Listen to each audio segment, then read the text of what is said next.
Subscribe now. EU Debates. Madam President, distinguished members of the European Parliament, Europeans, my visit here at the European Parliament comes at a bleak hour.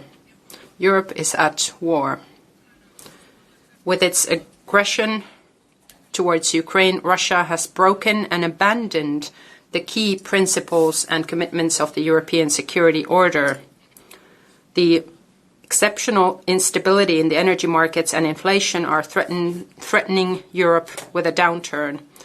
The record-high drought and natural disasters say that climate change is progressing, and if we do not act in time, act now, it will be too late. We will not get a second chance. But in the bleakest hours, there is still hope. Ukraine will win the war with our support. There are no other alternatives. In our hearts, they have already won. The Ukrainians are courageous and they do not give up. Ukraine's counteroffensive is now progressing unbelievably swiftly. Russia has now been forced to retreat from many areas. And together we have responded to Russia's aggression with sanctions and by delivering Ukraine military, financial and humanitarian aid. Europe and the Western world have been very determined and have shown great unity, and unity is our greatest strength here. We need now more unity than ever when Russia is using energy as a weapon towards Europe. Blackmailing our societies through energy supply is a way for Russia to crumble and destroy Europeans' support to Ukraine and to destroy our unity, and Putin must not be allowed to succeed in this. But Russia is using energy to blackmail Europe. It is operating very short-sightedly, and this ongoing energy crisis will mean that Europe will break free from Russian fossil energy even faster than was thought. And Russia is destroying its own economy and its own future. Our trust to Russia is gone, and even though the war would end today, our trust will not be regained for a long time now. But we must show solidarity towards each other. We must look after our citizens. We must ensure that we have energy available throughout Europe, and we must be able to take exceptional measures to lower the prices of energy. It is in these tough times that the unity of Europe is really measured. Our commitment to human rights, to rule of law and to democracy is now measured. Russia thinks that our democracy, our diversity and the respect of human rights make us weak. And it is this dark doctrine that Russia is exporting. But this is what makes us strong. Our communities are flourishing because in a democracy people can make decisions for their own future. And we value diversity. We promote human rights. We want to give everybody the chance to succeed. Dear parliamentarians, it is an honor to be here today speaking to you.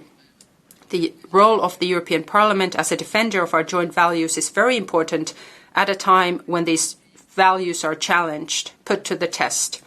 And the European Union is the most important political framework of all of its member states. And after Russia's aggression, we have proven that we can act together, work together over and over again. And the unity of Europe does not come from above. It comes from lively democratic discussion and from an understanding towards each other. The crises of the past few years, the pandemic, war, and now the energy crisis have shown that we need solidarity, we need unity, because every member state can need this in their turn. And that is why we need to foster our unity, because if the EU is internally divided, it is weak. And that is what Russia wants.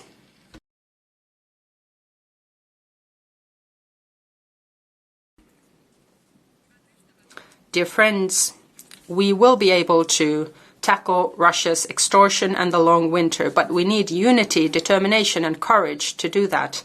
And when we calculate the price of war in euros, the Ukrainians are calculating it in human lives. We are not just talking about Ukraine, but we are talking about European values and the entire international rule-based system. Members of the European Parliament, Madam President, the place of Ukraine is in the European Union. In June, we showed integrity and our trustworthiness as a partner when we made new decisions as to the expansion of the European Union. Ukraine and Moldova were given the candidate country status, and Georgia was given a European perspective. And the convergence of the countries in the West Balkans is finally progressing. The road to becoming a member is not short, and the process will not be swift. But the European Union's doors must be open to all European countries that want to be part of our value community and are committed to making the necessary reforms. We are talking about the countries' own willingness to decide for their own futures and their place in the world. We are talking about the basic principle that Russia is now attacking against. The world of spheres of influence that Russia is now seeking cannot be approved. Russia is challenging us, blackmailing us, threatening us, but we will not cave. As a result of Russia's aggression, Finland and Sweden have now applied to become members of NATO, and the NATO membership of our countries will reinforce the security in the entire Northern Europe, and it will make NATO stronger.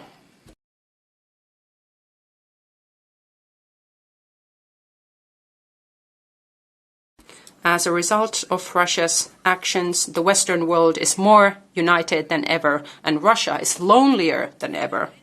And first and foremost, we must continue our support to Ukraine in all of its forms, and we must be ready to take more sanctions, because the more impact we make with sanctions, the more expensive it will become for Russia to continue to war.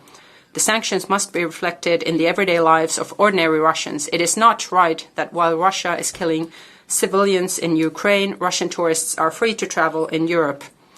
We must limit the issuing of visas very strongly, and the visa facilitation agreement between the EU and Russia, we must discontinue that. It is a well-founded decision, but it is not enough.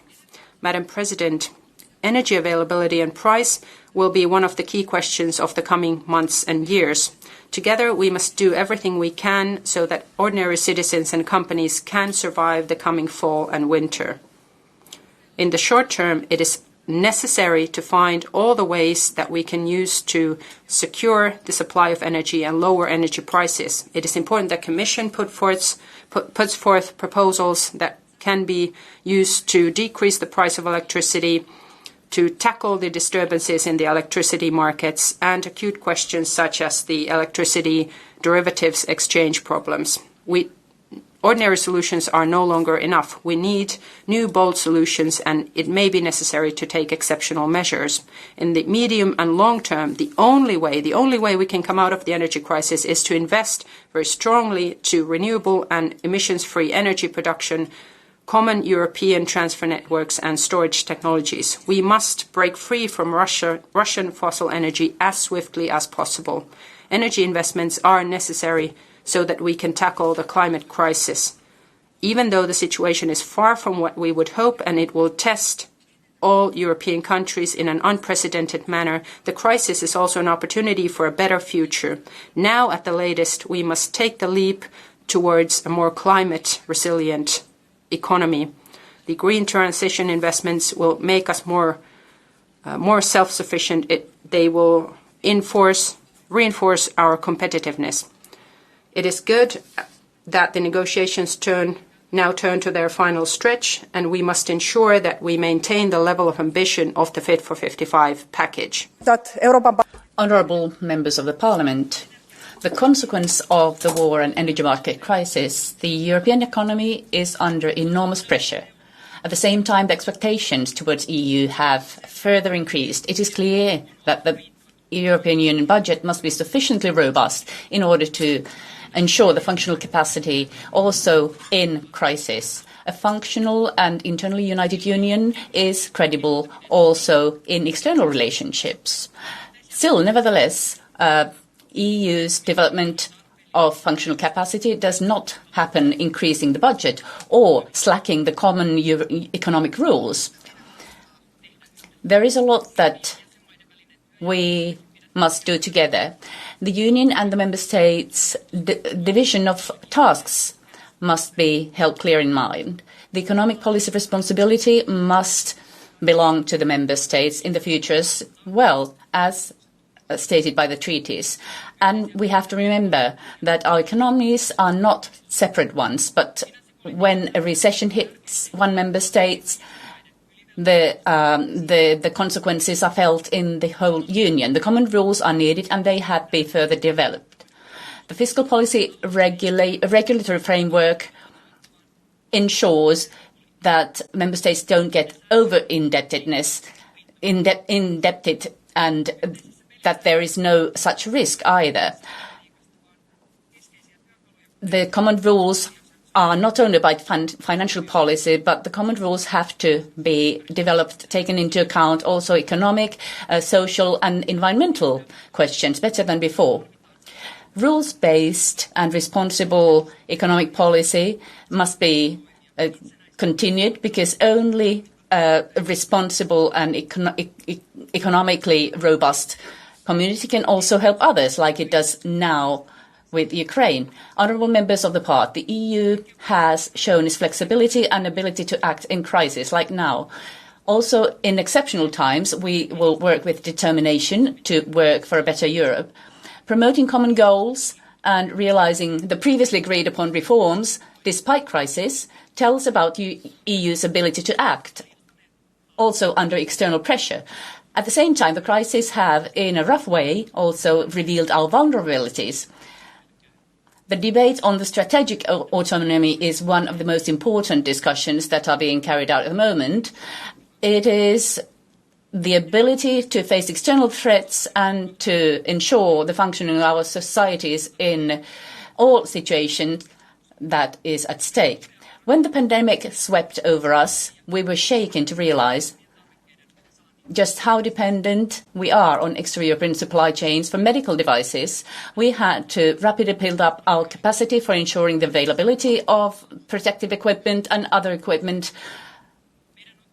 And the war has shown us how important it is that we have production of defense material of our own and how vulnerable we are as far as energy is concerned. We must confess that we have adopted too naive an attitude towards Russia and based our expectations on its functioning on erroneous ideas. We should have better listened to our Baltic and Polish friends who have lived under the Soviet rule. We are now paying a high price for dependency on Russian energy. The war and the price of energy also threaten to bring a food crisis to the world. Europe has to have an appropriate level of self-sufficiency as far as food production is concerned, and we have to help others too. And at its worst, the lack of food can lead to famine, to social unrest and migration. That is why the African cause is also our cause. Even if we now concentrate on energy and other acute questions and themes, we must prevent future crises too. One of the crucial questions will be our technological knowledge and competence. Our societies will be fully digitalized in the future, and we can't allow ourselves to make the same mistakes that we have made with energy. We can't rely on authoritarian states for developing critical technologies or for supply chains. We have to strengthen our capacity to act with our democratic partners. We can't afford being naive. It is not only an issue of economy, but also an issue of safety and functionality of our society. Even if we have challenges ahead of us, I want to underline that from the historical perspective, the European cooperation is a success story. The fact that more and more countries want to join our democratic community proves this. Nevertheless, Europe is no monolith. The European integration is not stopping, but it's changing constantly. We have to be better, braver, and even more competent than before. EU's capacity to function is a question of political will. Finland takes a constructive view on developing the EU.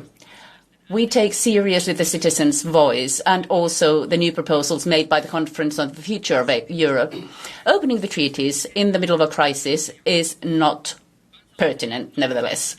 Our citizens did not really ask for institutional changes, but rather reforms that give a response to the great challenges of the mankind and to their everyday concerns.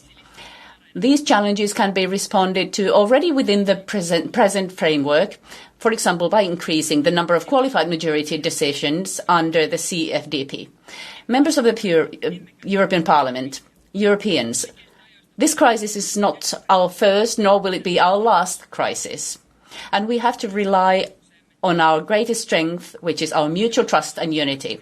In order to be externally strong, we have to take care of our common values internally, which are the rule of law, democracy and the human rights.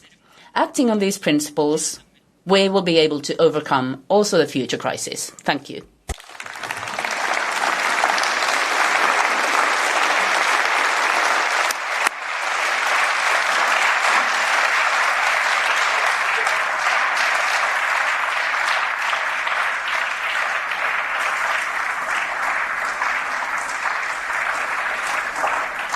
Thank you.